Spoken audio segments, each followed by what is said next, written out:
turn up. What was the song? Wait, first, what was the song yesterday again? The Aladdin. Oh, yeah, Proud of Your Boy from Aladdin. And today was If I Got It by Aaron Frazier. I'm a big Aaron Frazier fan. Who's that? He's like a... What is it, If I Got It?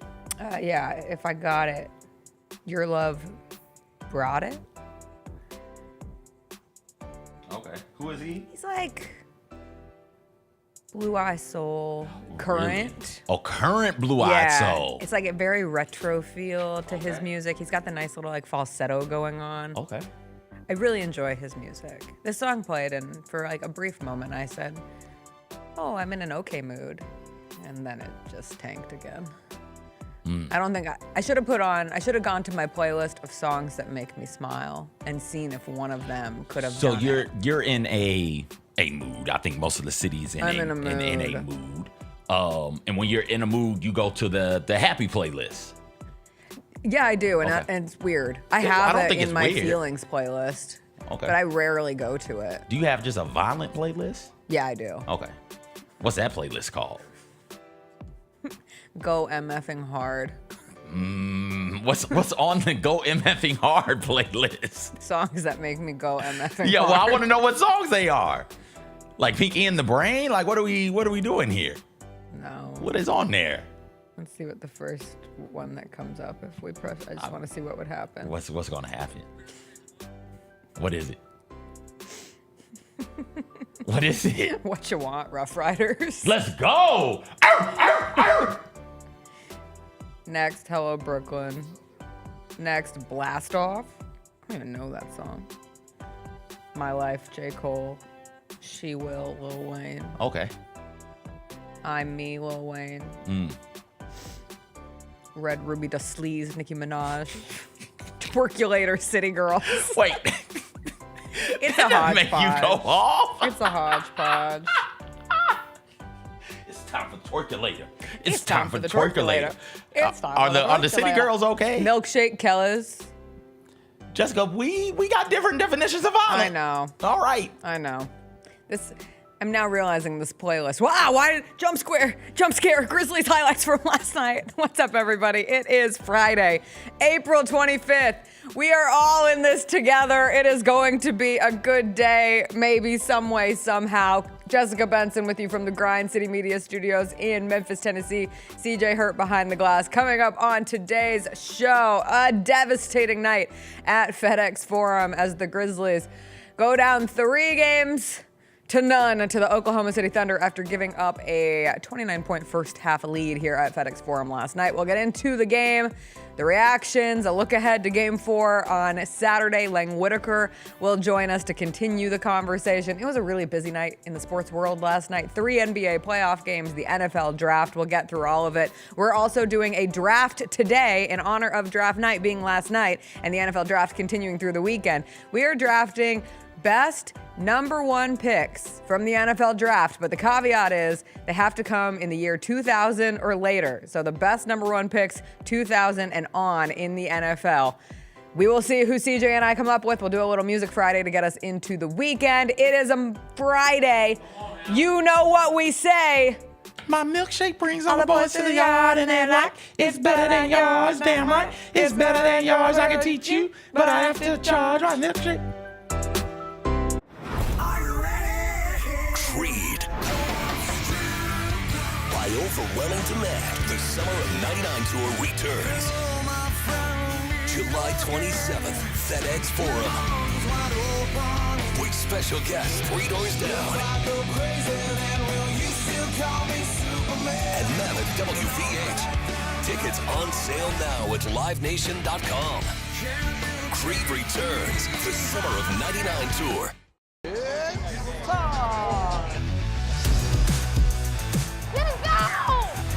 Bain drives. Oh yeah, oh yeah. Close. He hits and the Grizzlies have the lead. Yeah! Jared with a knockaway. Good defense.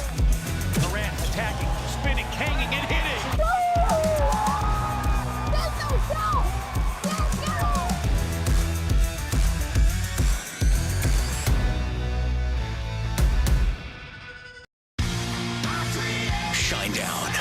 Dance Kid Dance Tour. Live in Memphis.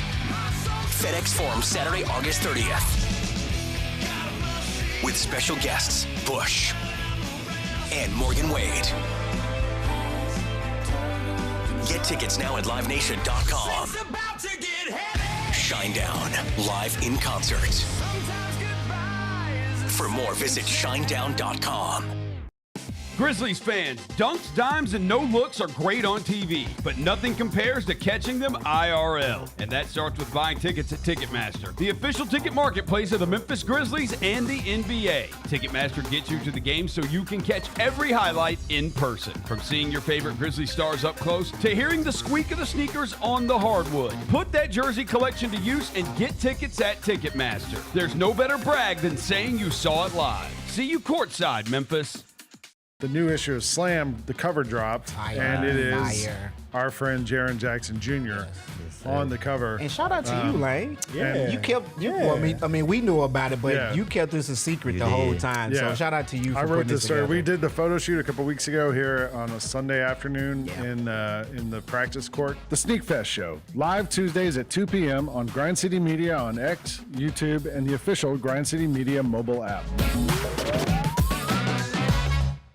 Debo traded from San Francisco to the Commanders for a 5th round pick. There's no other sport where you would get a player of his ilk for a 5th round pick. Over under total yards for Debo. If they set it at 1,000, you think he hits that over? Total yards? Total yards from scrimmage, total yards. Yes. Okay.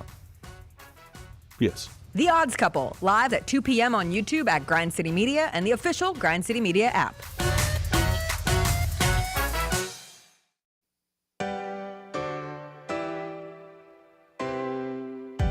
Feels great to feel the sunshine. Gotta own the day like it's all mine. Just got paid in his own time. Been working hard, I've been on the grind. I deserve this feeling, having my way. I've been on this feeling. This is my day. The sun's out, let's have a little fun now. I wanna let it all out.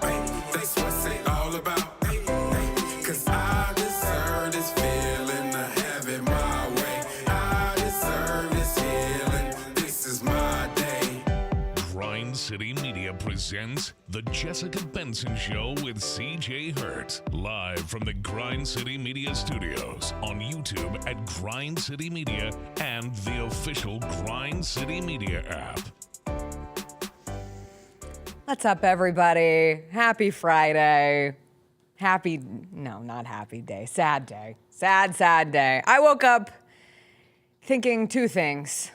And by I woke up, I mean I opened my eyes after a brief 3-hour nap between the double post show last night and rising to come back and continue the Grizzlies therapy after last night's game.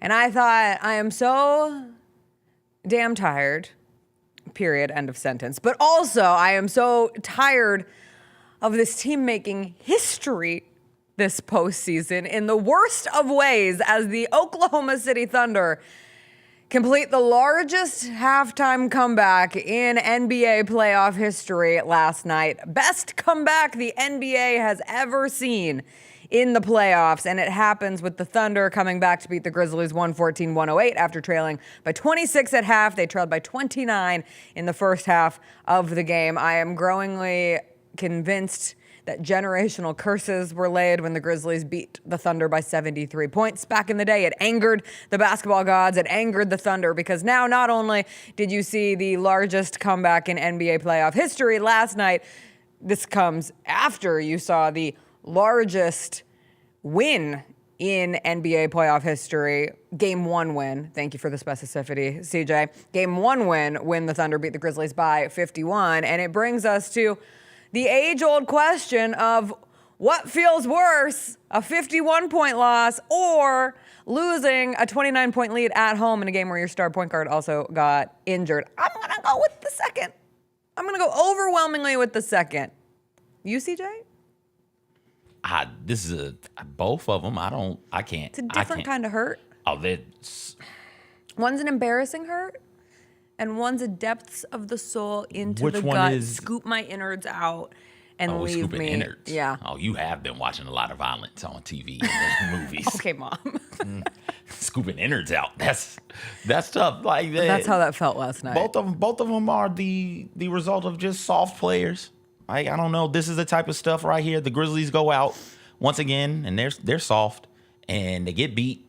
That's history gets made again because they're soft. This has got to be the softest team to ever make it to an NBA playoff. Like they are abysmal, and everything that we're going to talk about, you can circle back and say, why is this the case?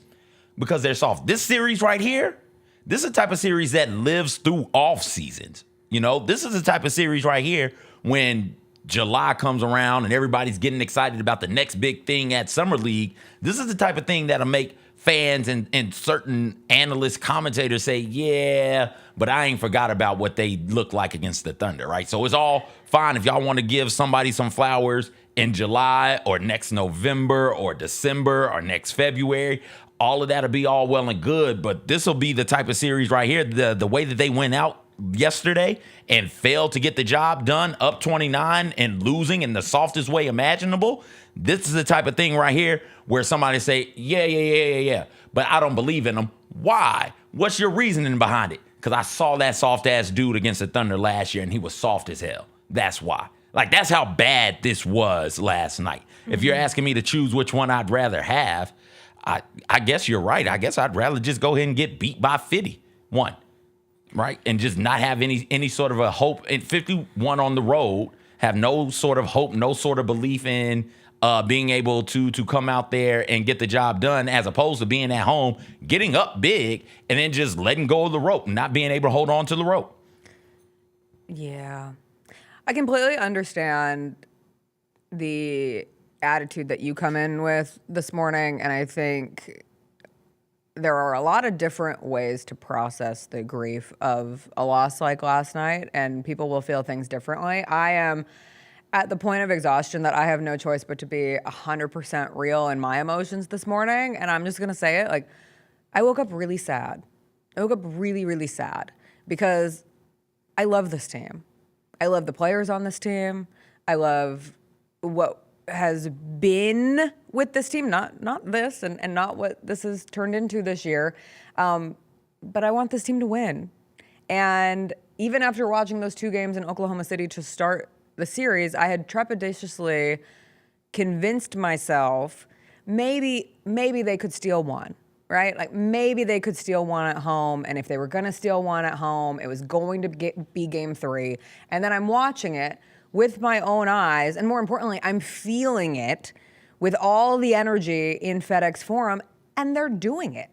Like, they're out hustling the Oklahoma City Thunder. Finally, they are the team that looks more desperate. They are being physical. Jaren Jackson Jr. is going right at Isaiah Hartenstein to start the game. They're finally making shots. Role players play better at home. Scottie Pippen Jr. cannot be stopped. He is making 3 after 3 after 3. Zach Edey is setting big screens. Zonte Aldama is making a 3. John Conchar is even making a 3. And at the head of it, the ball is being taken care of. They're not turning it over. They're valuing every possession, and Ja Morant is getting into that mode that leads you to start having insane delusional thoughts if you are me. But I know that I'm not alone, and you're watching them go up 10, 15, 20, 29, and you're thinking not only could they steal game 3, hell, maybe they can protect home court.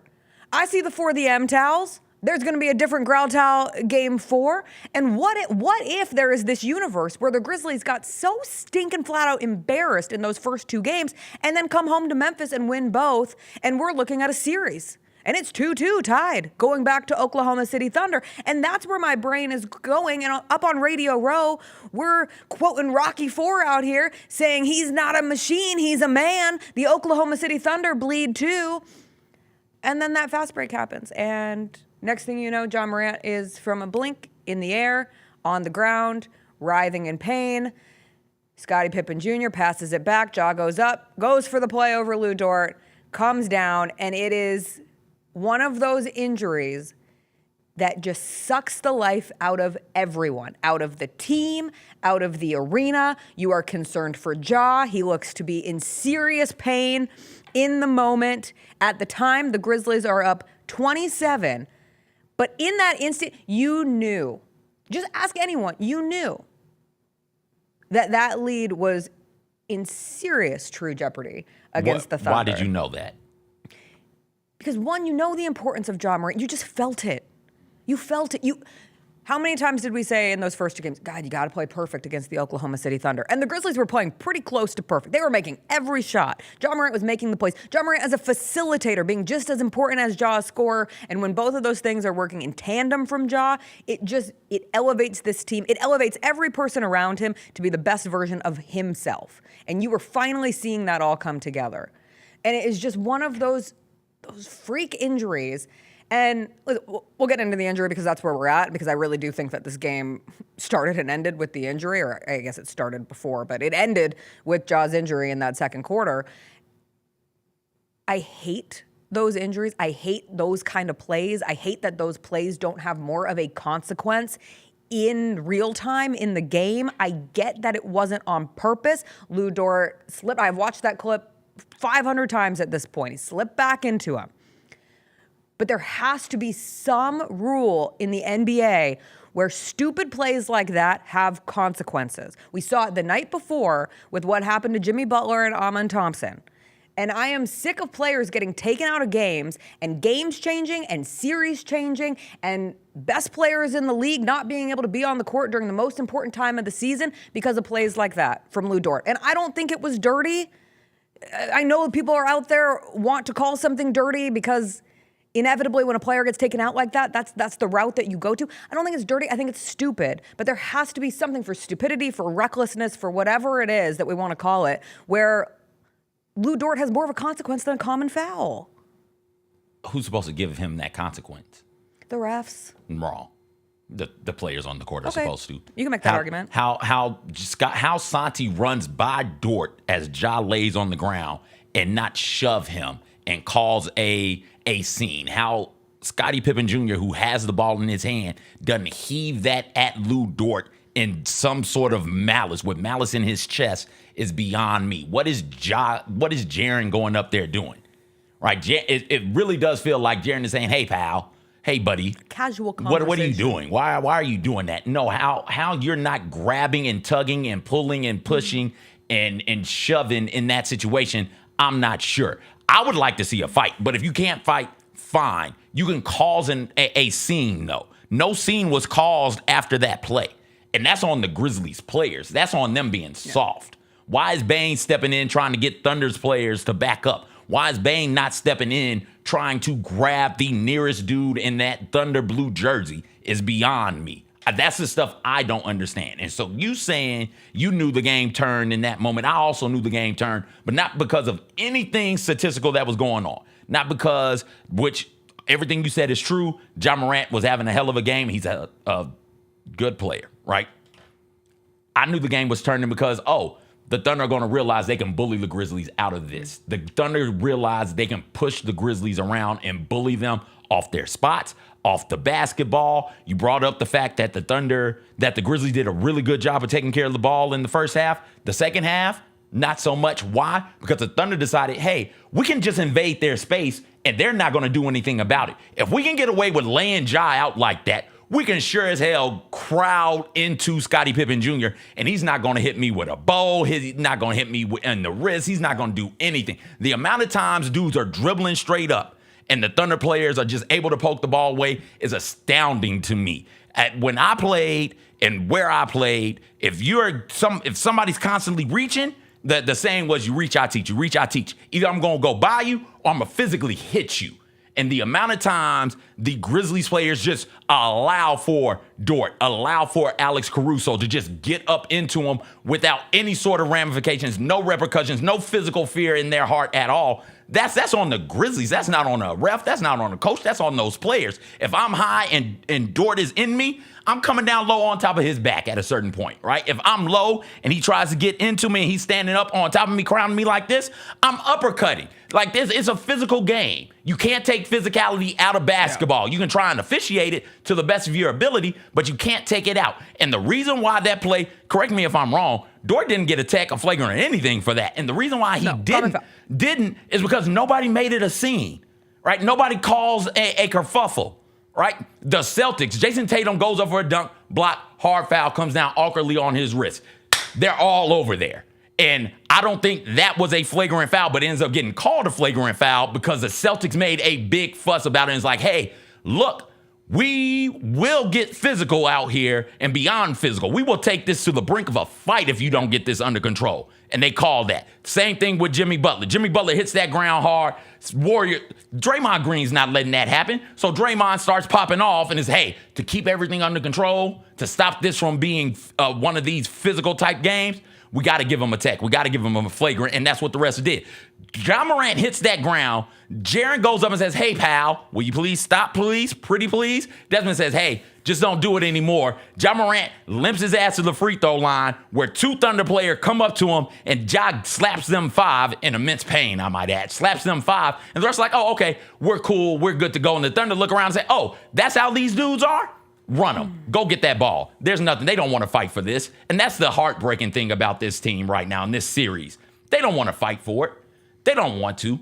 If they wanted to fight, they'd fight. And they hadn't fought all series. And this was another example of them lacking that will to fight. So we can talk X's and O's. We can talk turnovers. We can talk late game execution. We can talk rotation patterns.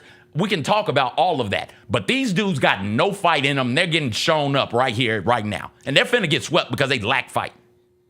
If they have any opportunity to not get swept, it will be because somehow Ja Morant miraculously is able to play in Game 4. I don't see it happening without Ja, and we'll find out. He came back out on crutches late in the game to the sideline. He looked frustrated as all get out. We were all frustrated. A lot of long faces at FedEx Forum, but no, you're completely right. And I think subconsciously that is why you get to a point when that injury happens and you do know.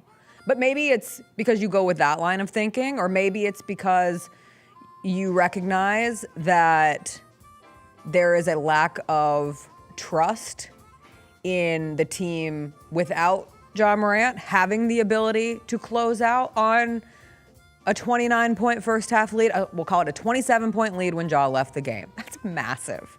That is massive.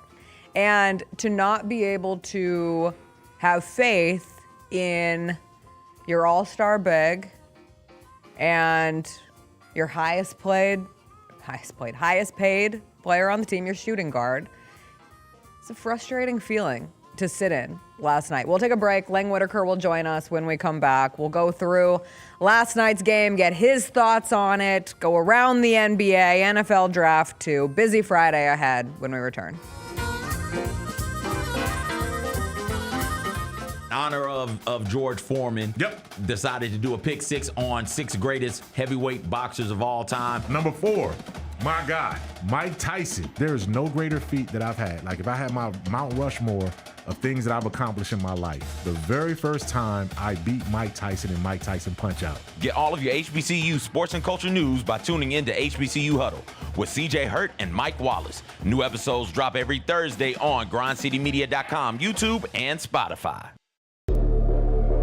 There's nothing like playoff basketball. Boy, nothing like playoff basketball in Memphis. The atmosphere of a Grizzlies playoff game is super exciting. Oh my God, it's absolutely electric. I love seeing the crowd out. Everybody's just screaming their heads off. You feel like you're in a movie. People are down here. Everyone's got on their Grizz gear. The city's excited. Everybody's excited to watch. There's really nothing like it, and I really can't wait. Kroger shoppers and Grizz fans, one exclusive last-minute discounted ticket deals texted straight to you during the Grizzlies 2024-2025 season. Sign up with the new Kroger Buzzer Beater deal. Fans can sign up by texting Grizz to 636-479 or visit your local Kroger store in the Delta Division and scan the QR code. By signing up, you agree to receive recurring automated promotional and personalized marketing text messages from the Memphis Grizzlies. Consent is not a condition of any purchase. Message frequency varies. Message and data rates may apply. Thanks for showing up, Memphis. Nothing beats catching your Grizzlies IRL, and nobody knows that better than you. So next time you want to hit up a game, Ticketmaster's got your back with tickets to every upcoming matchup. Whether you're catching the Grizzlies at home or on the road, you'll find tickets at Ticketmaster, the official ticket marketplace of the Memphis Grizzlies and the NBA. Keep putting that jersey collection to use and get Grizzlies tickets today. There's no better brag than saying you saw it live. See you courtside again soon, Memphis. Marcus Thornton could get buckets. Don't do that. You don't say? He had a lot of 30 balls in the NBA. On who? We better not see Marcus Thornton crosses over Tony Allen. Yeah, Don't let us find that. Don't let us. You forgot we got the internet, bro. You said you might have done that. Hey, you always forget the internet exists. The Chris Vernon Show, live on weekdays at noon on YouTube at Grind City Media and the official Grind City Media app. I see people who look like me and were born probably in the same decade as me, watching all of these young people jump into the transfer portal and saying, it's ridiculous. You got to stop thinking about this like it's a normal college experience. It is not. You know what the priority is? Maximize your earning potential for every year of eligibility you have left. That's what this is about now. These are jobs. The Gary Parrish Show, live on weekdays at 10 a.m. on YouTube at Grind City Media and the official Grind City Media app. Grizz Nation gets set for tip-off 1 hour before every Grizzlies home game with the warm-up show. Get the latest news, notes, and analysis live from courtside at FedEx Forum. Who's going to be the tougher team that rebounds and prevents second-chance opportunities? Join me, Lang Whitaker, along with Michael Wallace, Jessica Benson, and other personalities from Grind City Media, Memphis, and around the NBA. 1 hour before every home game, live at Grind City Media on X, YouTube, and the official Grind City Media mobile app.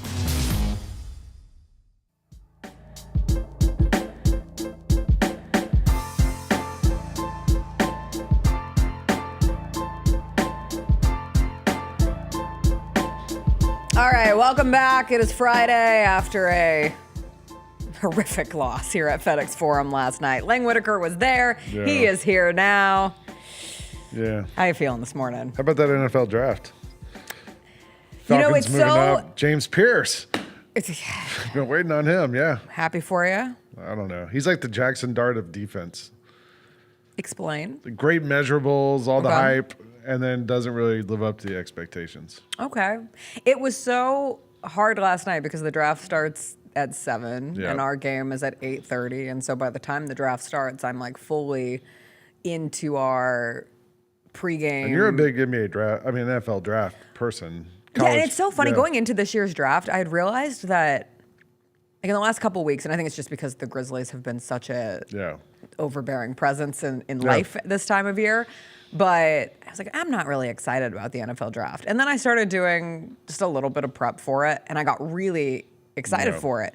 And then I was completely detached from it last night. Like, barely saw anything. The only thing I truly saw was that Ashton Genty showed up in Crocs. bedazzled Crocs. Yeah. Bedazzled Crocs. Swarovski. Just Yes. like Jaws shoes. Yeah. Exactly. You can put There you go. diamonds on anything. Pure even class. rubber shoes. Pure class. I agree. And comfort. Well, that's the thing. Like, you think about how much he had to Yeah. run last season. This man's comfortable. Think He's about how taking care much of they his had to feet. run last night. I was watching the draft at my seat in the game, and Tyler Booker, is that the guy from Alabama, the lineman who got drafted by the Cowboys? Yes. Got drafted, and he had to run to the stage, and it took almost 90 seconds. Like, it was such a long distance from the green room to the stage, and they had to run by like the New Era hat shop and the selfie station and all these things. Then you go out there and Roger Goodell attacks you with a hug. Like, the whole thing was just crazy. Like, just the spectacle of it, and just the whole thing felt so bloated and everything else. But I mean, look, for him, it was a great moment. I guess the guys who were there had great moments. Some people last night didn't have such great Shedeur moments. Sanders didn't have a great night either. Who had a worse night, Shedeur Sanders or the Memphis Grizzlies? I'm going to Grizzlies. go out on a limb and say the Memphis Grizzlies. Like, that was... Shedeur's getting drafted tonight. I've only been here since 2016, right? So I am after the 2011 27-point loss, or when they were up 27 to the Clippers and ended up losing that game. CJ, were you there for the Grizzlies-Clippers loss in 2011 when they were up 27, let go of a 27-point lead? Yes, I was. I was in there. I was at the tippy top, but I was in there. Yeah. Because when you sit at something like last night, your brain reverts to, is this the most painful sporting experience of my life? Yeah. And I was willing to say yes. Well, I was at the emphatically. Falcons 28-3 Super Bowl. Okay, never mind. I mean, you wanna have talk a about very pain? high bar. Super Bowl 51. I've been through it. I mean, I've been in painful situations, but the way that happened and all of the context around it and allowing yourself to like build back up the hope and think, wow, they're actually gonna win a game over the Thunder, and then for everything to transpire the way that it did. But there was also it was also completely believable.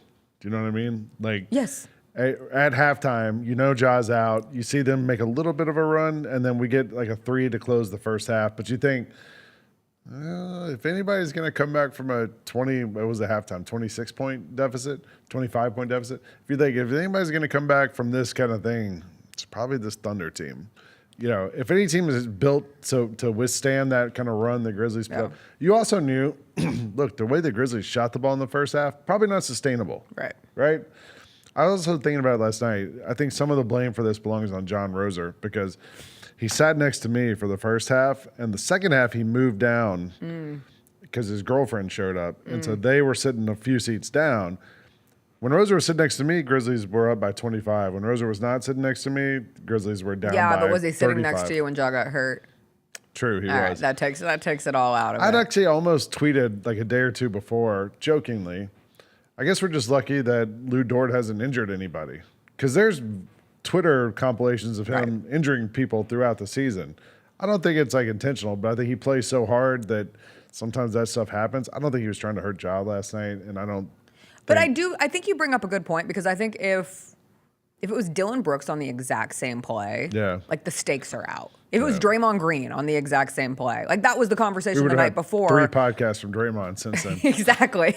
And saying, I don't understand why. Would you see Steve Kerr? Yeah, exactly. He's like, I don't understand why the fans are saying F this when this is he's just a really nice guy. Yeah. But no, I do think context matters in these things. Steve Kerr listened to Draymond's podcast? Because maybe that's a good boundary he's put up. And I also like that he was like, Steve Kerr was like, the fans can't chant the F word at Draymond. Remember when Draymond did the double bird here and ran around the court I'm old to enough all to remember the fans? One. Yeah. But no, one, you're like, grateful no one had gotten seriously hurt. Because that's the thing with a series like this too. During the 51-point loss, I got to the point where I was like, I hope no one gets hurt because you just get into kind of a reckless basketball. But honestly, in that game, nobody cared enough by the end that someone was going to get in a position to be hurt. But also, you're looking at the Thunder box score. Like, Scottie Pippen Jr. had more points in the first half than Chet, Dort, and Hartenstein combined. And Chet was fantastic. I mean, he was hitting every big moment 3. Yeah, but in the first half, we guarded Chet. Right. Second half, we decided just to let There was him even go. one play where Desmond Bain cheated off Chet, and I was like, "What are you doing? Like, this is the guy who's going off right now. You have to at least get a hand in his face." And then Alex Caruso, who's just a menace. Like when you look at it from a Thunder perspective of what they added, what they felt that they were deficient in last season when their time ends, they needed toughness and they needed rebounding. So what do? They go out, they get Isaiah Hartenstein, and they go out and get Alex Caruso. And Alex Caruso is a freak. Like, he is busting up every single Grizzlies offensive possession, and he's everywhere. Never gets called for anything. I thought that the Caruso thing, it's not just that they went out and got him. Like, Hartenstein was a free agent. They went out and signed him. They went out and traded for Caruso. He was a guy that they went out and identified. He had been on their G League team or had some connection to them. But they went out and identified, this is the guy we need for our team, and they went out and got him. So that one was so frustrating because that was right after Jaren had just gone straight at the triple team on him, and then the next time around it's once again. I would argue that one made me so angry. The SGA botched dunk, and there was not a single Grizzlies player there to get the rebound. I saw 3 fouls that weren't called on there so far. I don't care about that at soft. this point. Play through the contact. You're 6'11". That dude is 6'3". Go through him. What are we doing here? If the refs are letting him play physical, they're going to let you play physical play also. Smarter. Bump him. Smack smarter. him around. Stop letting him knock you. He's the first one on the floor every single Caruso's play. headband seems to get bigger as the game goes along. It's like the hat in Scary Movie Someone 3. else said it looks like a prescription headband on Twitter. I don't know what's going on with the headband. It looks like he just came back from a battle. Yeah.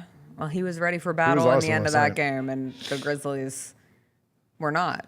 Did you feel like, what was your level of confidence after the jaw injury? Very low. Okay. I think all of us at halftime, we were sitting there thinking. And what oh, does boy. that say? Like, now that we're here the next not- morning, and I know yeah, we haven't I had a don't- ton of time to decompress. I don't think it was just because of last night, though. I mean, this is like Exactly. a 2 or 3 year, buildup of PTSD for all of us, and that we've all been conditioned now to expect a 26-point lead to be disposable. Like, we see.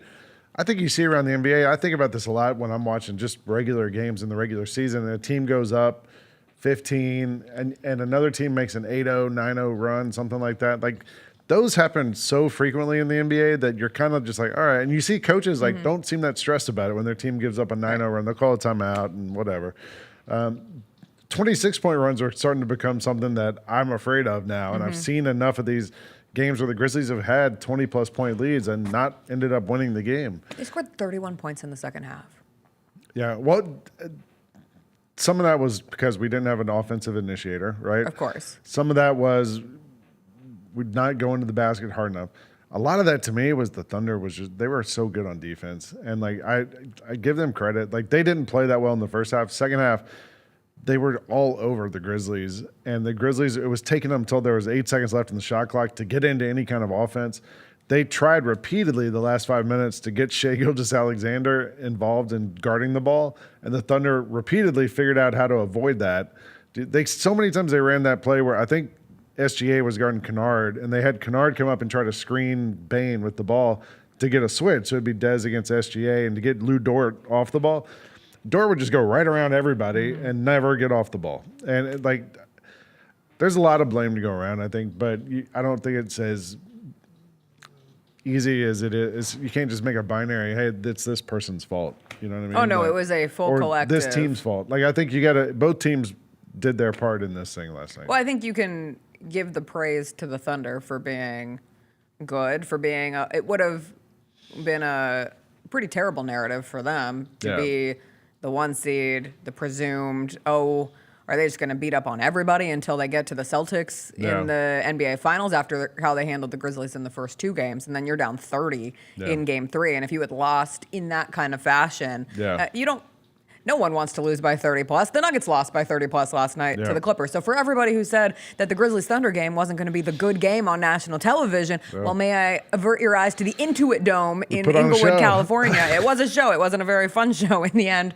for Memphis. But just looking at the things that transpired down the stretch, and I do think, unfortunately, it becomes a situation, and this is what happens when you are one of the stars of a team. When you have a big 3, you have to have the uncomfortable conversations of why, when 2 of the 3 are left, are they not able to at least help a team hold on to a 27-point lead when Ja left the game, a 26-point lead at half. Yeah, well, the Thunder have like a big 12. Yes. I think matchup-wise, we spent some time talking about how this was like a mismatch opportunity for Jaren Jackson Jr., but then last night, as Alex Caruso was once again stealing the ball fresh out of his hands, I thought it's actually kind of a mismatch nightmare for Jaren Jackson Jr. because if there is one thing he continues to struggle with, rebounding, but that's just never going to be a part of his game. But in terms of like playmaking Jaren, and we've talked about him growing as a playmaker, being able to pass out of the post, that's something that he's still not elite at by any means. And because of the defensive guard play for the Thunder, they're able to really take advantage of that. And you saw that consistently. When they're triple teaming Jaren, I mean, the second he was within 8 feet of the basket, it was like 1, 2, 3, all on Jaren. And he can't find the open man in that situation. He couldn't lift the ball over his head because they were just swiping at his arms. And there was one time where he did find Desmond Bane for an open 3 in the corner, and you wished that you could just replicate it, and Des made that 3. But then that's the thing for Des too. Like, if you are a 3-point shooter on this team, if you are supposed to be the best 3-point shooter on this team, and you're paid as such, to go 2 of 11 from 3 in a must-win game.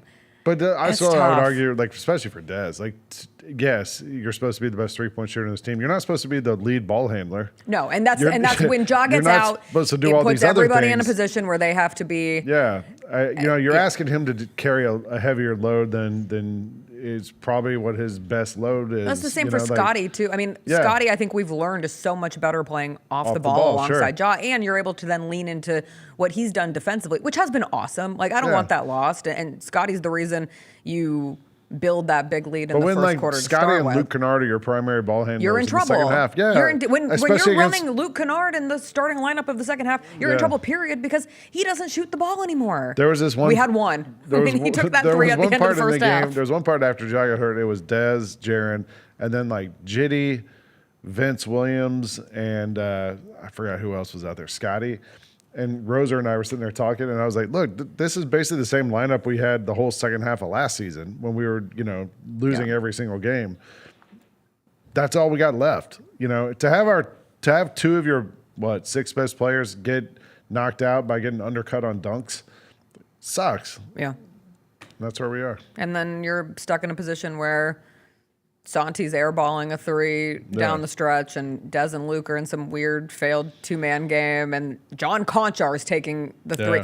That's where, too, like opportunities for Tomas Isolo to grow, and we talked about it in the opening games. We talked about it in the play-in. Like, this really is baptism by fire from a coaching standpoint. Welcome to the NBA playoffs. This is a different beast than the very real experience that occurs over in Europe, but this is just different. And, like, I would have loved to see Scottie Pippen Jr. in the game at the end last night, especially given that, yes, he wasn't as much of a scoring producer in the second half, but he did hit that three late in the game. Like the Grizzlies lost in all of this. The Grizzlies went up 6. The Thunder come in, they tie the game. At that point, the Thunder still hadn't had a lead. The Grizzlies rattle off 6 points, go up, I think, 105-99. Yeah, but like even those 6 points, that was like pulling teeth. Right. Like, but it was like. But then Jaren gets taken out of the game. And I get that he's tired, but just you have to burn a timeout.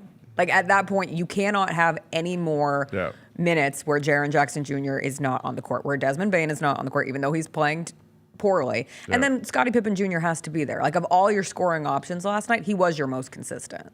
Yeah, but then they put Lou Dort on him, and then like, what do you do?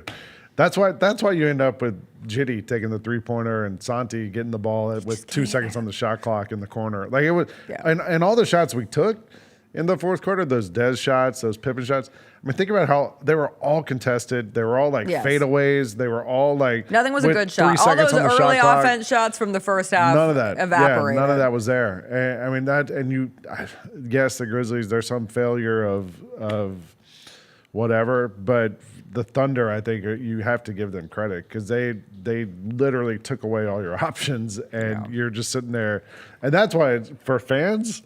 For us, it sucks because you're just like, oh man, like what are we supposed to do? And you're just watching the clock. Please, can the clock go faster? Is there anything like sometimes on Twitter when there's a long video, you can hold down on the screen and it'll double the speed of the video. Have you ever noticed that? Like that's what I felt like doing in the second half last night. Like, can we just get this? Can we play? Can we get going? And there was just it felt like the clock was going at like half speed, and the Thunder were just catching up throughout.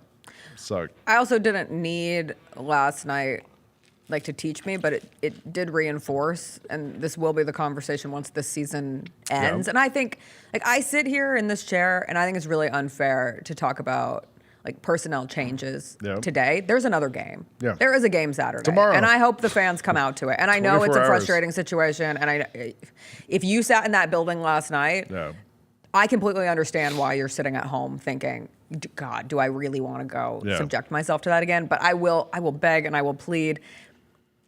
There is beauty in the playoffs. There's great pain, as was experienced yesterday. But for one half, like we were infinite. We were all infinite together now you know in what it that feels arena. like to be a Falcons fan. And you never know. I was thinking that because that was a conversation going into the game. Like how many fans were going to show up for this team? And it was kind of like. Also, it was like an 8:45 start on I know. a Thursday. And all the excuses in the world, a late night, you're down 2-0.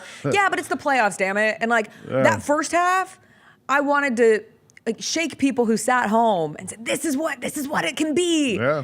And then, of course, you experience the absolute dramatic side of the other. Shake you and be like, this is also this is what you can will see. Yeah. Welcome to the Grizzlies 2024-2025 season, or 2023-2024 season, or the last 3 years of this team.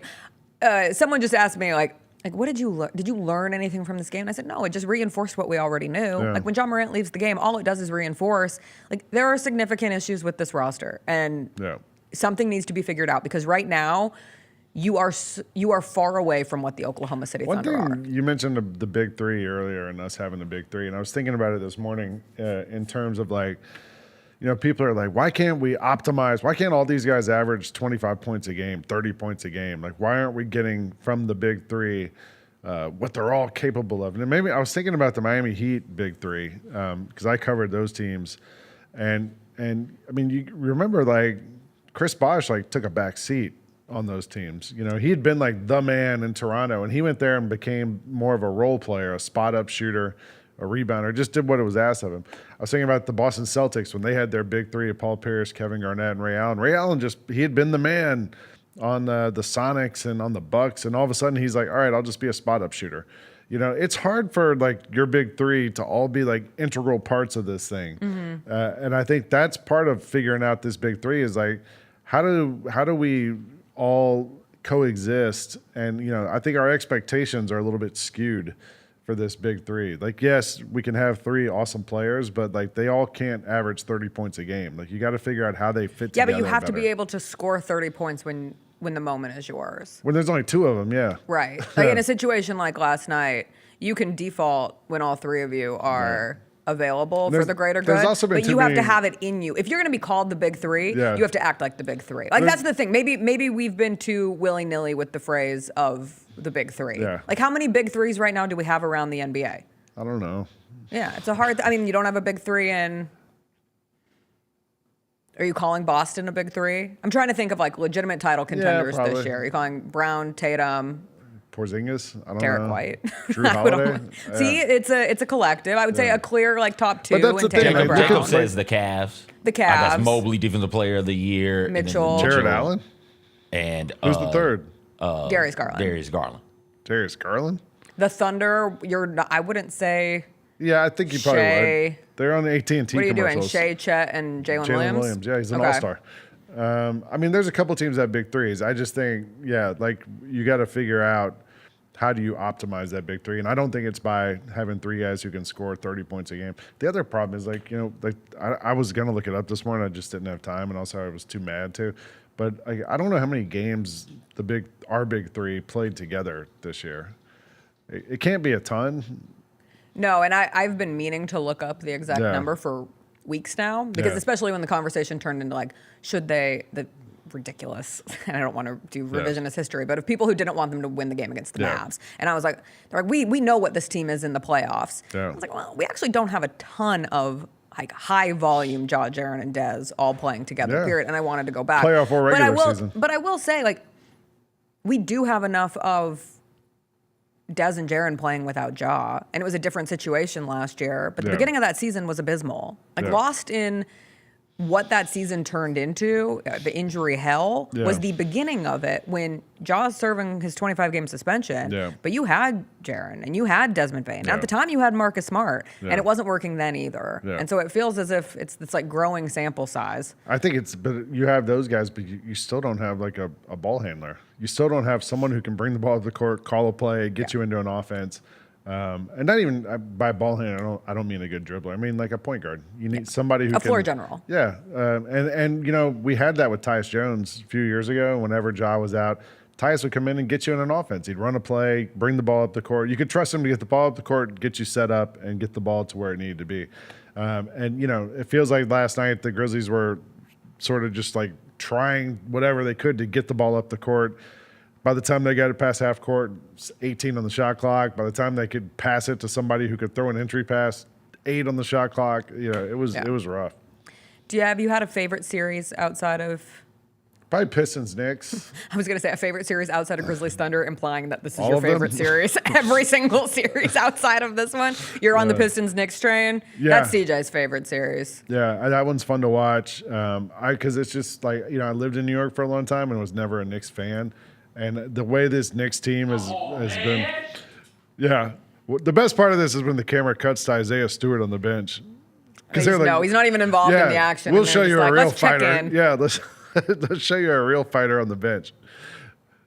Yeah, I dream of having that in our series. That energy, I want that. I wanted what we watched in the. Look at this screen. Look at that. That wasn't. Look at that. You're soft, CJ.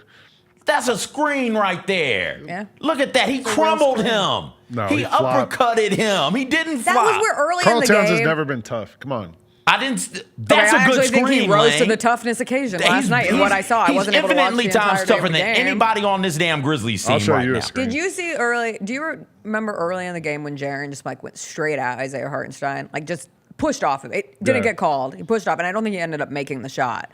But I was like, oh hell! Like if that's what we're getting from Jaren tonight, like there's a chance. Speaking of push-offs, SGA. Like I was talking with one of the Thunder people last night, and I was like, the foul merchant stuff doesn't really bother me because every player is a foul merchant.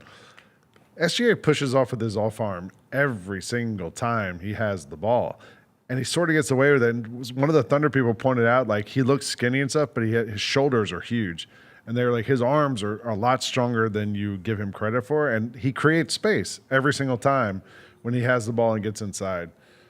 But, so what's that? What's supposed to happen now? The refs aren't calling it, so what are you going to do? No, I'm just saying. I'm just pointing it out. Wait, I know what you should do. Grab his arm and sling him. Do-si-do that mother bleeper.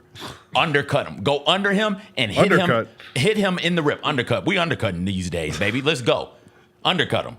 That's what they're allowing. Go get it. He pushes off. You go under the arm and you punch him right here in his rib. Yeah. Elbow him. Let's go. That's physicality. That's toughness. That's some fight. That's some dudes who are surrounded in a backyard alley or in the back alley some damn where, and it's like, oh, well, we're going to have to fight our ways out of this. Where my brass knuckles at? There's nobody willing to put on some brass knuckles and punch somebody in the face right now. There's nobody willing to pull out a switchblade and cut somebody for a win. There's none of that going on right now with this Grizzlies team.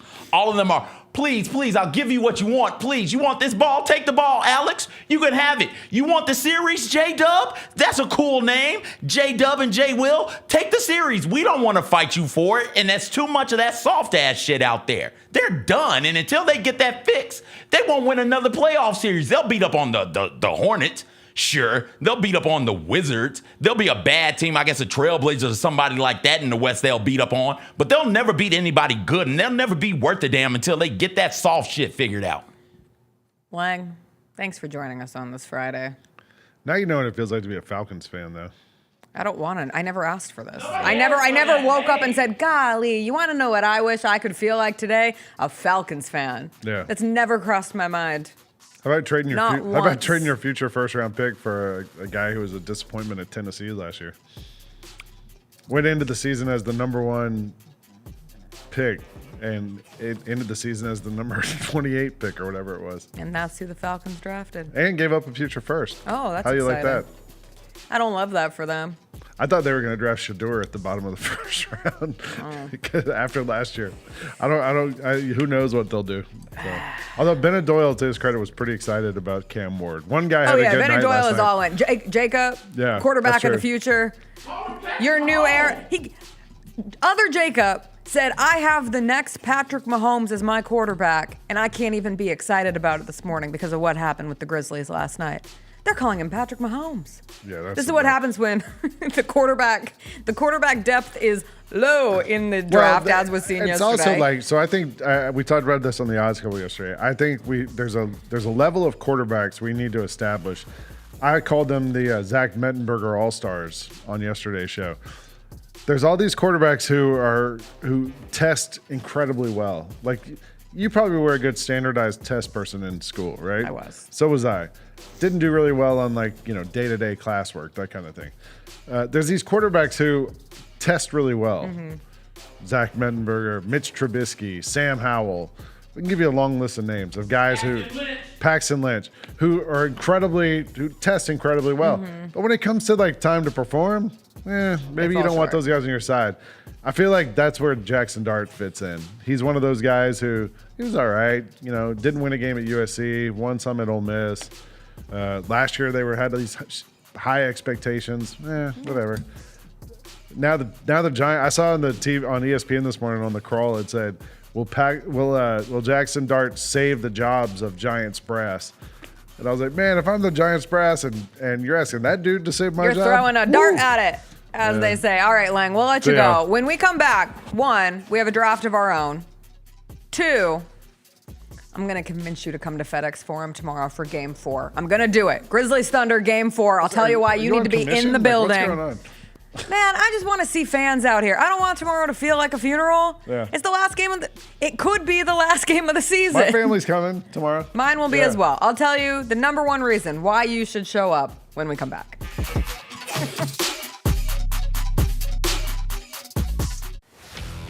Let's face it, there's a lot of trash talk in basketball, but the great teams let their performance do the talking. Like Ford F-150 with Pro Power on board, a class-exclusive industry-first feature that turns your truck into a mobile generator and leaves the competition speechless. Ford F-150, official truck of the Grizzlies. Greatness starts here at your Mid-South Ford dealer. Class is full-size pickups under 8,500 pounds, GVWR.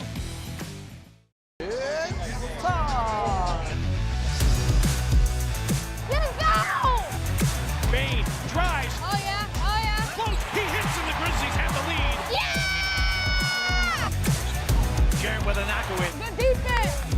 Durant attacking, spinning, hanging, and hitting.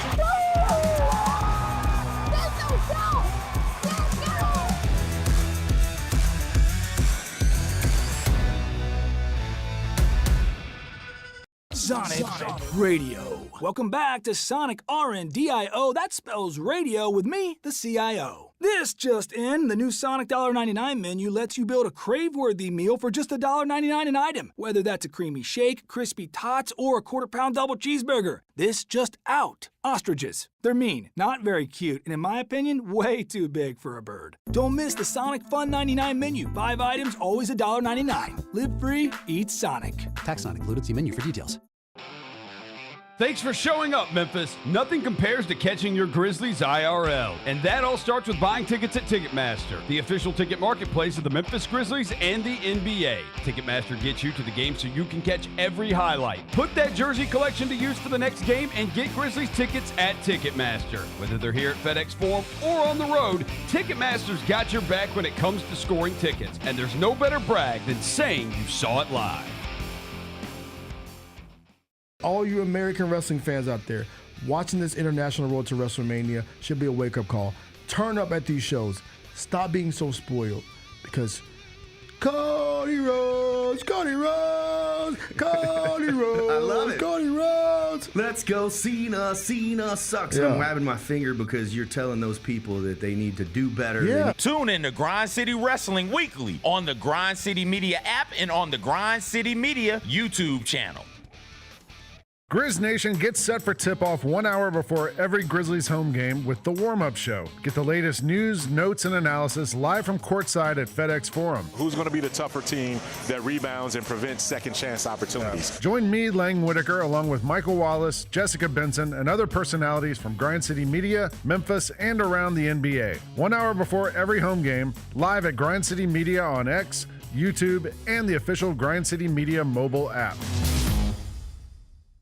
In honor of George Foreman, decided to do a pick six on 6 greatest heavyweight boxers of all time. Number 4, my guy, Mike Tyson. There is no greater feat that I've had. Like, if I had my Mount Rushmore of things that I've accomplished in my life, the very first time I beat Mike Tyson in Mike Tyson Punch-Out. Get all of your HBCU sports and culture news by tuning in to HBCU Huddle with CJ Hurt and Mike Wallace. New episodes drop every Thursday on grindcitymedia.com, YouTube, and Spotify.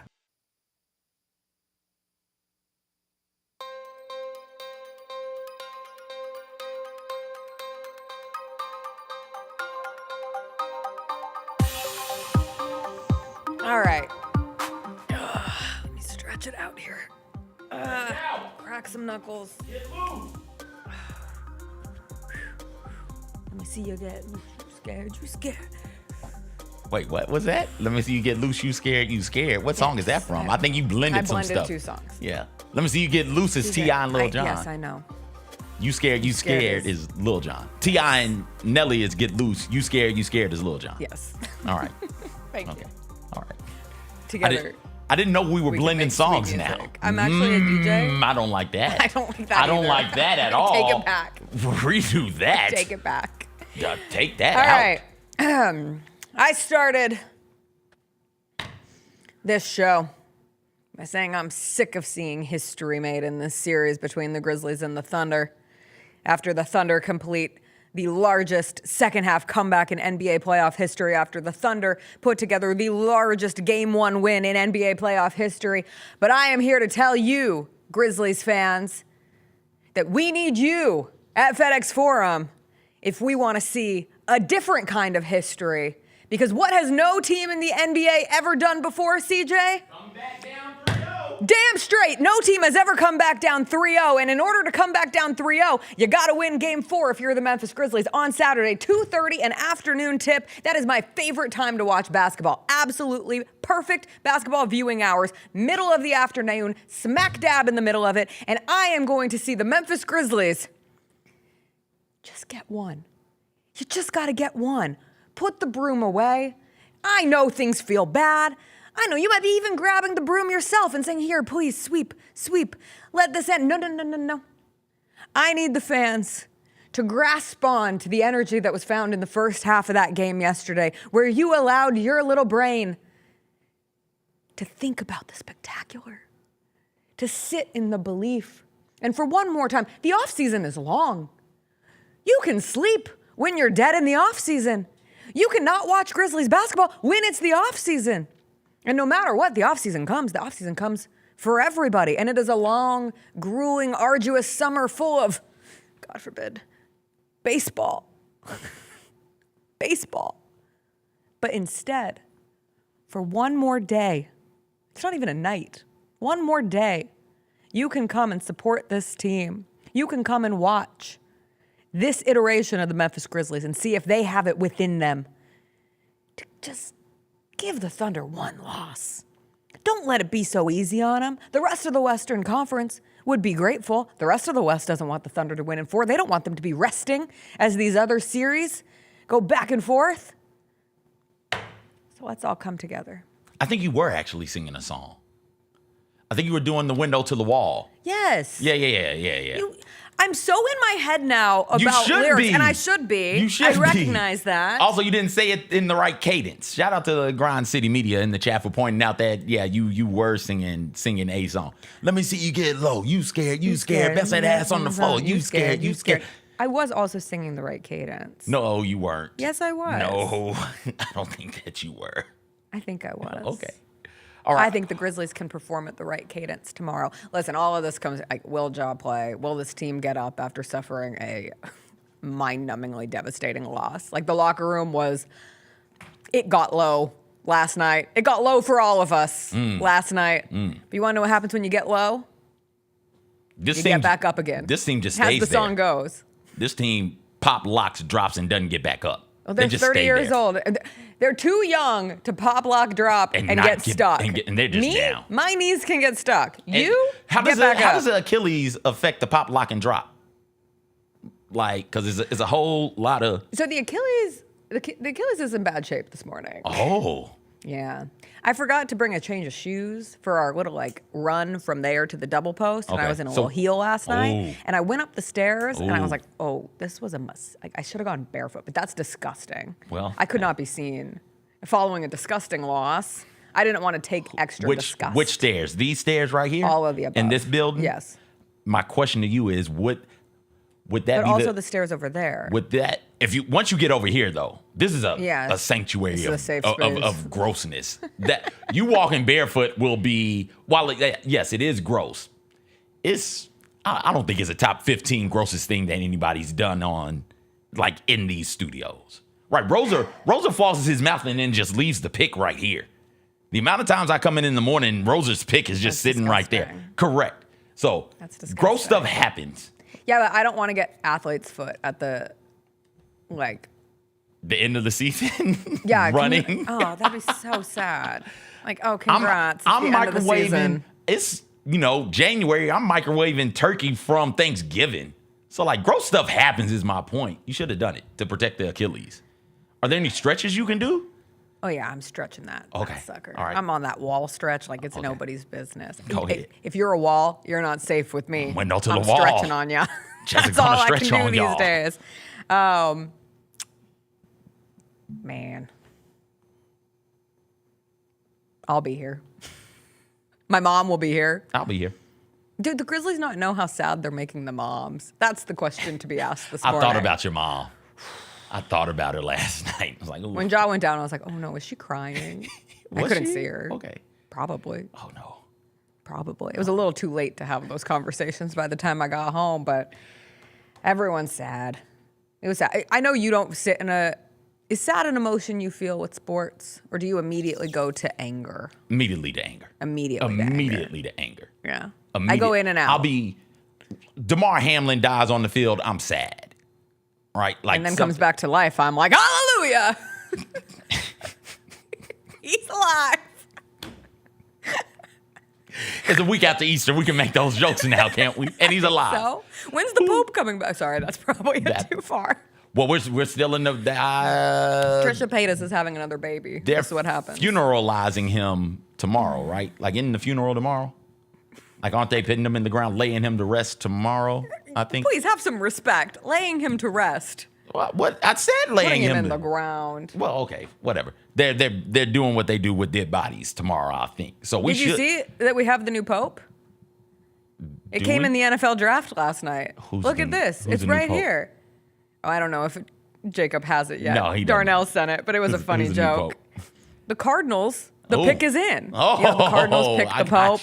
I follow. I'm just trying to have any sort of fun. There were a couple of corny jokes like that during the NFL draft. The Packers got on stage and said that President Trump, with Clay Matthews said President Trump sent him a message, and he opened the message up and it said, yep, President Trump says the Bears still suck. It's like, oh, okay. All right. That's good stuff. What? Ah, look at that. There we go. See? Look, Cardinals. The pick is in. There we go. I love Conclave. So, yeah, there's a bunch of little corny Ray jokes. Fiennes for Pope. Yeah, the corny jokes will get us through. Wait, which one is Ray Fiennes? Voldemort. Oh, okay. You're Who naming... played the Pope in Conclave. You're naming actors. Or not the Pope, but he played Cardinal in Conclave. I'm like following this very closely from a you're gambling in the Steve standpoint. Kornacki big bulletin board on the Pope options? Yes. You're that deep? And I was like, I don't recall that name. Are they going to hire a DEI Pope? Do you know what we're going to do as a collective? You know that the previous Pope, they're saying he stacked the Pope courts. Yeah. He stacked them with his people. With his people. Yeah, so he you set can't... them up. You can't have a bad Pope. You're not going to go back. You can't have a Pope that's, we're not going back, You're not going back. Mm-mm. Y'all going to hire this black man from Ghana or that little, the Filipino dude? That's what y'all got. I haven't done my research yet on the Pope. I think he's from Philippines. If not, that was really racist. But I'm pretty sure he's Filipino. Okay. Isn't the Philippines a real Catholic country? I think so. Okay. All right. Forgive me if I was being discriminatory towards my Asian friends. Top Catholic countries. I feel like Philippines is up there. Shocking. What? This is why AI can't exist. What did AI say? At first, the first thing that came up was Iraq. And that simply cannot be accurate. No, that's not. No. I'm not trying to fight the robots here, but I'm just going to go out on a limb. I'm no expert. Okay, here's the five: Brazil, Mexico, Philippines, United States, and Democratic Republic of the Congo. Okay, yeah. Those are the largest Catholic populations in descending order. Okay. Even though Vatican City is 100% of its population Catholic. Okay. 100%. But it's a city. But it's a city. Yeah. It's a small portion of Italy. NFL draft. No, wait, one more thing from NBA playoffs last night. Oh. No, just from I want to have fun. I want to be where the people are. I know I've quoted Ariel twice this week, but God, and we had it. We had it for a half. I was having fun. One of my friends texted me. She's like, I need ice for my hands. I'm clapping so hard. They're not used to this experience. And then there were no claps to be had, so they were able to cool off in the second half. What happened last night in Los Angeles looked so fun. Like, the fans that showed up for the Clippers in their first game at their new arena, the wall was walling, and they put out horse heads in the first row because Nikola Jokic famously loves horses, might get distracted by horses, might be like, ooh, look, a horse. And that's what they put out. I love a gimmick. We talked about the Cavs doing the snow for the Cavalanche in their game. I want more of this. Add a little theater to the NBA playoffs. And ultimately, the wall helped the Nuggets miss 6 free throws last night.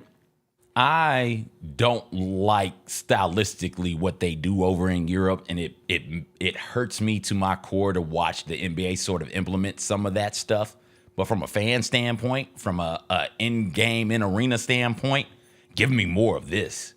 All right, that felt Eurobasket esque, and that means we're only like this far away from getting the flamethrowers in the stands. What do we call those things? The thing in Jurassic Park that they tore off and then threw. Flares. We're this close to getting flares in the NBA for big games, and I'd love that. Everybody chanting in unison, because that's the best part about being at any live event, is everybody experiencing the same thing together in unison. The chants that come up as well. That's why Whoop That Trick is so much fun in FedEx Forum, where everybody waving the towel. We should have just done it in the first quarter. Should have done it. We should have just done it. Game 4, if at any point in time they get up, timeout, Whoop That Trick's got to play. It's got to play the entirety of the game. I know there's a sacredness that we're dealing with here, but just play it. Every highlight that I saw from the Clippers-Nuggets game, because obviously I was here watching the Grizzlies, was so loud. Like, the crowd pops after made threes and after every made basket made it feel like an incredible environment. And I can't wait to watch Game 4 of that series, just because I know the Clippers came out and smacked the Nuggets, and they might end up rolling through the rest of this, but you still have Nikola Jokic on the other side. You still have a Nuggets team that can at least put up a fight. But that version of the Clippers with Kawhi, with Harden, with Norman Powell, all three of them having 20+. You have Ivica Zubac. Ivica Zubac. Boobots. All right, we got to do our draft. Holy hell, I didn't know what time it was. I'm so sorry, CJ, on a Friday. But well, hold on, when you're talking on Grind City Media, one more break. So when you're talking on Grind City Media, the hours just blur together. How many hours did you do on Grind City yesterday? Just blur together at this point. And you do them at the oddest times, because you're the first and the last show. That's incredible. Tip of the cap opening, season closing. Tip of the cap. Thank Good you. Stuff. We will be drafting the number 1 draft picks in the NFL draft since the year 2000 when we come back. So best overall number 1 picks since the year 2000 when we come back. In the NFL. In the NFL. There we go. Not the NBA. There's nothing like playoff basketball. Boy, nothing like playoff basketball in Memphis. The atmosphere of a Grizzlies playoff game is super exciting. Oh my God, it's absolutely electric. I love seeing the crowd out. Everybody's just screaming their heads off. You feel like you're in a movie. People are down here. Everyone's got on their Grizz gear. The city's excited. Everybody's excited to watch. There's really nothing like it, and I really can't wait. Kroger shoppers and Grizz fans, one exclusive last-minute discounted ticket deals texted straight to you during the Grizzlies 2024-2025 season. Sign up with the new Kroger Buzzer Beater deal. Fans can sign up by texting Grizz to 636-479 or visit your local Kroger store in the Delta Division and scan the QR code. By signing up, you agree to receive recurring automated promotional and personalized marketing text messages from the Memphis Grizzlies. Consent is not a condition of any purchase. Message frequency varies. Message and data rates may apply. Thanks for showing up, Memphis. Nothing beats catching your Grizzlies IRL, and nobody knows that better than you. So next time you want to hit up a game, Ticketmaster's got your back with tickets to every upcoming matchup. Whether you're catching the Grizzlies at home or on the road, you'll find tickets at Ticketmaster, the official ticket marketplace of the Memphis Grizzlies and the NBA. Keep putting that jersey collection to use and get Grizzlies tickets today. There's no better brag than saying you saw it live. See you courtside again soon, Memphis. Marcus Thornton could get buckets. Don't do that. You don't say? He had a lot of 30 balls in the NBA. On who? We better not see Marcus Thornton crosses over Tony Allen. Yeah, Don't let us find that. You forgot we got the internet, bro. You said you might have done that. Hey, you always forget the internet exists. The Chris Vernon Show, live on weekdays at noon on YouTube at Grind City Media and the official Grind City Media app. I see people who look like me and were born probably in the same decade as me, watching all of these young people jump into the transfer portal and saying, it's ridiculous. You got to stop thinking about this like it's a normal college experience. It is not. You know what the priority is? Maximize your earning potential for every year of eligibility you have left. That's what this is about now. These are jobs. The Gary Parrish Show, live on weekdays at 10 a.m. on YouTube at Grind City Media and the official Grind City Media app. We touched on this earlier, the panel here, about what really has been the mainstay of the Grizzlies, and that's Jaren Jackson Jr. Trip has just been awesome. He's posting guys up. He's stronger than he's ever been. He's physical, and he's scoring all type of ways. Hey, Grizzlies fans, be sure to tune in to Grizzbeat, where the panel and I break down all things Grizzlies and take a look at the rest of the NBA as well. The show is live every Wednesday, 2 p.m. on YouTube at Grind City Media and the official Grind City Media app.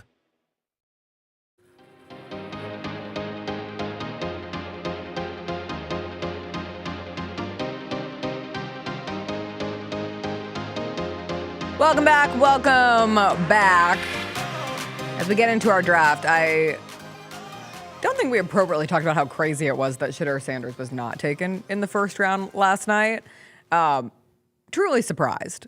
Like, considering that coming out of the college football season, the assumption was Shedeur Sanders, first round pick in the NFL draft, to ultimately not hearing his name called on day one. I know that in the last few weeks, a lot of the final mock drafts and second to final mock drafts ended up not having him as a top 20 pick, but it was still crazy to watch it happen in real time where he actually went without getting picked. And all I know is watching Shedeur Sanders play at CU, like, I watched him and many a time said, that's a pro. Like, that is a pro quarterback that we are watching. And now he'll have the opportunity to be that guy who can say, everybody passed on me. And I'll be really interested if the Cleveland Browns end up taking him with the 33rd pick that they have coming up. And if they were able to keep their top 5 pick after trading the number 2 pick to the to the Jacksonville Jaguars, who took Travis Hunter, and then Cleveland ultimately would still be able to get a quarterback that late in the draft. It's intriguing. But I will never be able to understand that Jackson Dart went ahead of Shedeur Sanders in this draft. I can. They don't. Shedeur Sanders comes in with a whole lot of charisma, pizzazz, right? Shout out to Aladdin and the Genie. Are you saying he has Riz? No, that is not what I'm saying at all. No. But he comes in with a lot of that. And NFL teams want a boring quarterback. They don't want you to have a personality in the media. They also, NFL teams, thrive on control. Front offices do not want players to have any sort of control. Front offices and coaching staffs in the NFL want players who are going to go out there and do what I tell you to do when I tell you to do it. Shedeur Sanders from jump has been very boisterous. His father, Deion Sanders, very boisterous about, hey, this is what we will do. This is what we will not do. This is what he is. They've been almost braggadocious about how good Shedeur is. And that rubs NFL GMs and coaches and front offices the wrong way. There's no other reason than that for taking Jackson Dart over Shedeur Sanders. Trading back into the first round to take Jackson Dart over Shedeur Sanders. Also, I might add, when you already got 3 quarterbacks on roster. Oh, that is the wildest quarterback room in the NFL. Just doesn't make sense. Russell Wilson, congratulations. You are on another team that has taken a young quarterback. And Jameis Winston, you are too. I get it. Why are you doing that? If not but for the fact that Shedeur Sanders and Deion Sanders said, hey, there are teams Shedeur won't play for. Yeah. Well, okay, you're not going to dictate to us what you're going to do. We're going to dictate to you what's going to happen. The NFL is full of dudes like that with points to prove. And somebody may have missed out on a good quarterback. Somebody may have. I don't know if Shedeur is going to be a hit or not. I am all for not taking okay quarterbacks early because you're just desperate for a quarterback. I'm fine with that. But that's not what this is. That's exactly how, this is personal. Was the quarterback depth in this year's draft elite? You could argue no.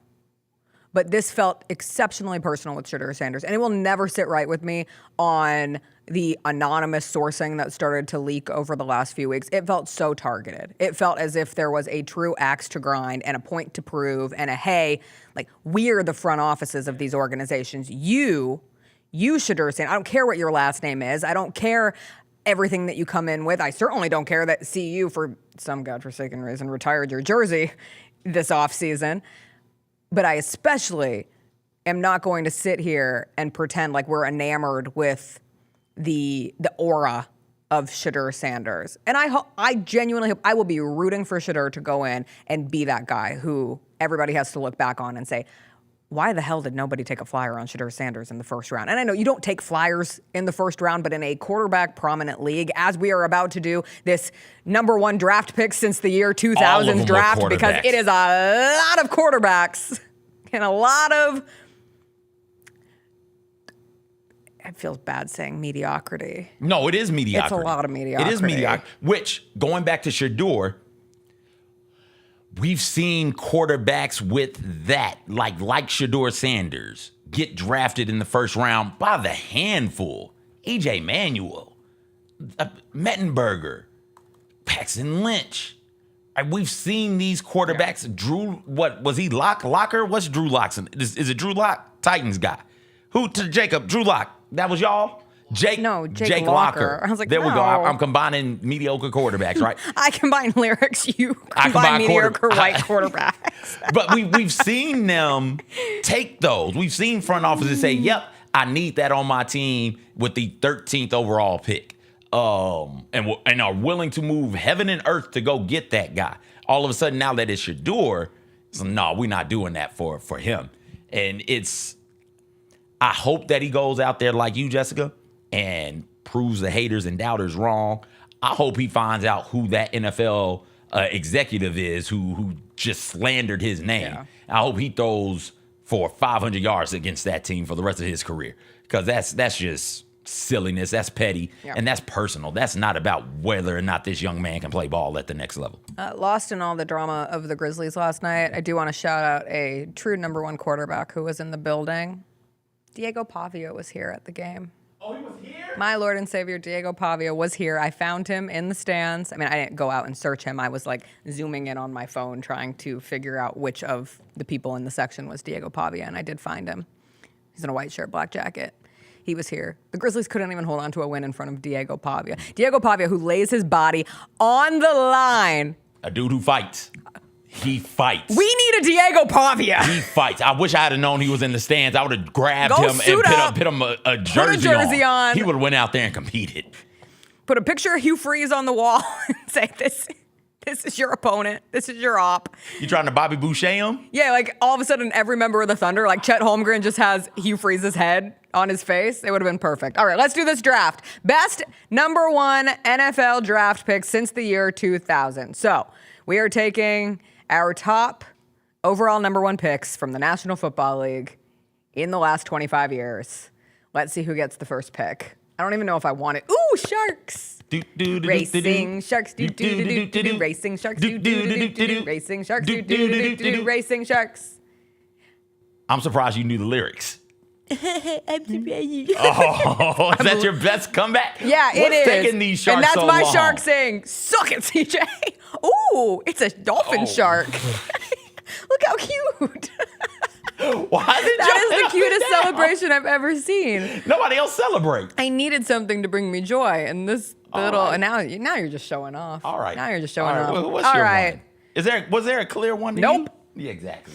No, there's absolutely not a clear one. And because of that, I guess it'll probably be a controversial number one, but this is my pick. I'm taking Cam Newton. Give me Cam Newton with my number one pick. Obviously, he did not win a Super Bowl. I do not care. He is a Hall of Famer to me. And as I was doing this exercise, there is another number one pick who might get taken on one of our lists, but Michael Vick, who is inarguably one of the most exciting football players of all time, but there's a lot of unrealized potential with Michael Vick. Cam Newton took it to the next level, and he opened up the door for running quarterbacks to be revitalized in the NFL. First player in NFL history with 30 passing touchdowns and 10 rushing touchdowns in a single season. He does get to a Super Bowl, which ultimately is important in that reviving of dual threat quarterbacks. But Cam Newton was awesome. Watching Cam Newton play football was an enjoyable experience nearly every Sunday when he was in the prime of his career. Must-see TV. Yes. So was Mike Vick, and I'll take Mike Vick. Okay. Mike Vick was must-see TV. 4-time Pro Bowler, NFL comeback player of the year. He was, at one point in time, when he signed that big contract with the Eagles, it was like the biggest contract since he signed the big contract with the Falcons. Like that guy was so special. He could beat you throwing the ball deep. He obviously was a nightmare when he decided to take off and run. The NFL is full and has always been full of freak athletes, of people out there running around doing things that we've never seen people doing before. And when Mike Vick played, he was the most athletic one on the field at all times. And that was simply incredible. I'll take Mike Vick with my one. It gets hard from here for me. And I'm going to take a pick. Just feels like I have to. Is it Carson? No, but that's Okay. later. All right. Unless you take him. Fight on forever. The amount of, I was like, oh, surely we've got some variety in these number one overall picks. No, it's just a bunch of quarterbacks and a couple of defensive ends. No receiver, no running back. I'll take. No defensive tackle. I'll take. Who? Take Eli Manning. And listen to how I said it. I'll take Eli Manning. 2-time Super Bowl champion. 2-time Super Bowl MVP. Legacy? Question mark. Eli Manning. Okay. I love the duality of man here, right? Yes. Like 2-time Super Bowl champion, 2-time Super Bowl MVP. Also leads the league in interceptions for 3 seasons. Yeah. Has a 60% completion rate, barely a 60% completion rate over the course of his career. He has a complicated legacy. I love a complicated legacy. Is it complicated? It's complicated to me. Okay. To moi. It's not that complicated. Like, He won. He won 2. That's what we do this for. When we hold things up at the end of the day, did this player win a championship? Eli Manning won 2 of them. I will take him. It just doesn't excite me. Eli Manning is it feels like if we're all sitting around talking about sports or whatever and doing the would you rather be a really good quarterback or have a couple of Super Bowl wins. Some people say really good quarterback and some would say a couple of Super Bowl wins, and Eli Manning is the one with a couple of Super Bowl wins. Eli Manning, for 8 games in his career, incredible. Those 8 games weren't in the regular season, weren't in the preseason, weren't throwaway games. They just so happened to be when he was leading his team from wild card to Super Bowl champion, beating really good teams, legendary teams along, not players, teams along the way. Yes. Yeah, that's a pick. And he was the last diva down at a draft. Like everything that went into his draft situation and saying we're not going to go play He here. pulled the same thing Shedeur did, and still they drafted him. Yeah. I'll go Myles Garrett, Defensive Player of the Year in 2023. 6-time All-Pro, 4-time first team, 2-time second team All-Pro selection. He just broke the bank as well. Give me Myles Garrett. I mean, I wanted some diversity. I meant position you're diversity. Looking for DEI? No, yeah. DEI and the D stands for defense or anything but quarterback. Anything but. I wanted an ABQ. Anything but quarterback, okay? And looking back historically, we don't draft a whole lot of dudes number 1 overall that aren't quarterbacks. No. Yeah. We just value that position so much. We sure do. And it ends up with dudes who probably shouldn't be drafted 1 overall getting drafted. Which quarterback you taking now?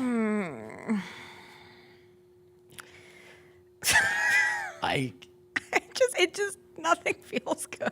Well, you got to take him, Jessica. All right, I'll take Andrew Luck. Okay. I'll take Andrew Luck. He got all the comps of being the next Peyton Manning and the next John Elway, and Peyton ends up getting released for him. He had a short but awesome run. Mm-hmm. And he gave us the general Andrew Luck Twitter account, which will go down as one of my favorites of all time.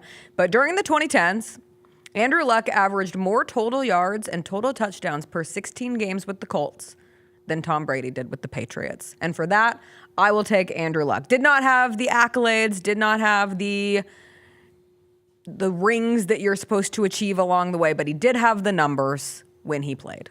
And it felt like when he left, it felt like he just didn't want to anymore. No, he left on his own terms. So now I'm like talking myself into these people as people. Was he 30 yet? Had he just turned 30? Turned 30, I'm pretty sure.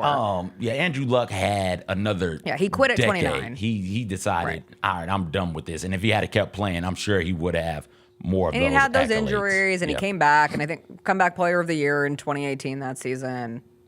I don't feel horrible with it. All right, give me Jake Long, offensive tackle, University of Michigan. Damn right. Two-time All-Pro for the Dolphins, and it was somebody else he ended up getting All-Pro for. He was a tremendous tackle, somebody who could really anchor your offensive line. Injuries, unfortunately, derailed his career a tad bit, but he had some nasty to him. He had some fight to him. He was a competitor. I'll take Jake Long. Okay. Somebody in the chat guessed my next pick. What? I'm doing it. What? Give me Eric Fisher. Eric Fisher. Give me Eric Fisher. Left tackle for the Chiefs? Left tackle for the Chiefs. And one of the reasons why Patrick Mahomes ends up blossoming into the Patrick Mahomes that we know, because the importance of having a sturdy offensive line behind you as a rookie quarterback, as a young quarterback, is integral. And Eric Fisher was that. Like, inarguably helped make Patrick Mahomes' life easier. He gains the confidence, and it turns into the magician that we know and love today. Give me Eric Fisher. Fisher was there before Mahomes, correct? Yes. Yeah. Yep. That's probably the best way to go about doing it. Get you somebody to protect the quarterback, and then let that quarterback figure things out. He's my torn Achilles brethren. Yes, he is. So have an Achilles warrior on the team. It's a whole lot easier to read an NFL defense if a large man isn't coming to break your body in half. Yep. I like that pick right there. Thank you. I like it too. Haters be damned. Nobody's hating, is it? Listen, if you're hating on that you're pick, hating. Go do your own. Go do this exercise. Go look. If you're hating, go look and tell me. O.J. Simpson isn't walking into the 2000s. No, he was O.J. 68, 69? I think Juice got loose in the NFL around 68. I think I'm gonna say 1968. And I always forget that. And it's such a good. It's just nice. Yeah, it's a nice year for a. I guess I'll take a USC legend. Like not thrilled about it, but there are worse players to take. Okay. I think so often number one overall pick ends up flaming out, not living up to that number one-ness.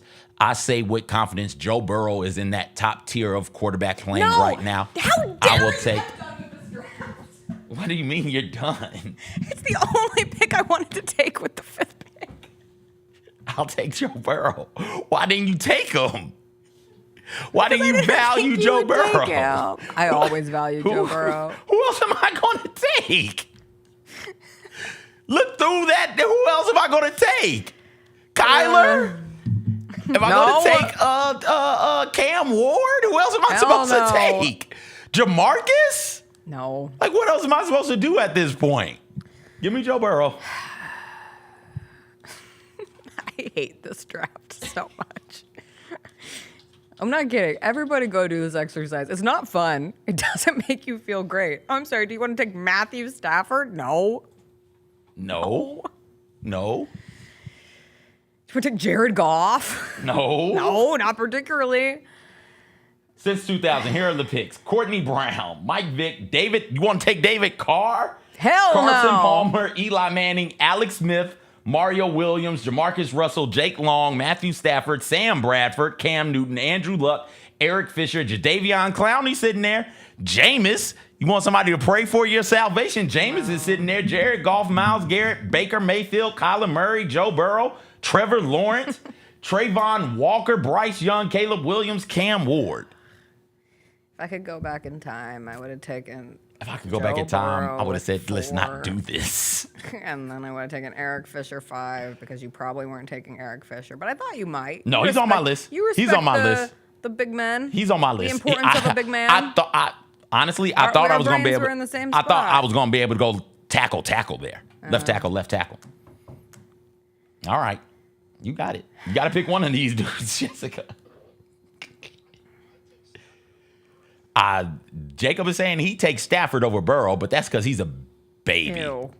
You're really leaning on that Super Bowl win. Brain isn't fully developed. He has a ring. Okay. Who you taking? I'll take Carson Palmer. That's a good pick. Fight on. Forever. You look so sad. Here's my case. It only took him 2 seasons to get the Bengals to an AFC North division title. They had a 2-win season before he came in. It took him 2 years to get him to an AFC North title. In that season, he threw 32 touchdown passes, completed 67% of his passes. Then he had that awful knee injury in the playoffs. He still comes back. Things were never the same with the Bengals. He goes to Arizona, has a whole other portion of his career, had the best season of his career at age 36. That is longevity for a number 1 pick, which is not guaranteed in this here league. And he got the Cardinals to the NFC title game. So I will take Carson Palmer. If that knee doesn't happen, man. He could have been if great. That knee doesn't happen, man. Carson Palmer was a dude out there. Give me Mario Williams, last pick. 4-time All-Pro, Defensive Lineman of the Year, one of those years. 97.5 sacks for his career. I will take Mario Williams. Give me Super Mario. Mario, it's me. I'm dead inside. Damn, Jessica. Is that too much? Yeah, it got real dark there real fast. I wasn't expecting it to do that. Well, the mask is off. Okay. You got to get some sleep, dog. At 12 o'clock. Is that? I'm going to get into Is that bed. coffee? It was coffee. Are you going to be able to sleep after drinking coffee? Yes. I got to get to noon. That's still 2.5 hours. Why do you have to get to noon? I got to go do Gary's show. Okay. I got to go walk some dogs. I don't know if you know this. I walk dogs every Friday. I love them. They warm my heart. They're going to test me today, but I will be there because I am a professional on every account. Those dogs. And then I will get into my little bed and I'm going to sleep like a little angel.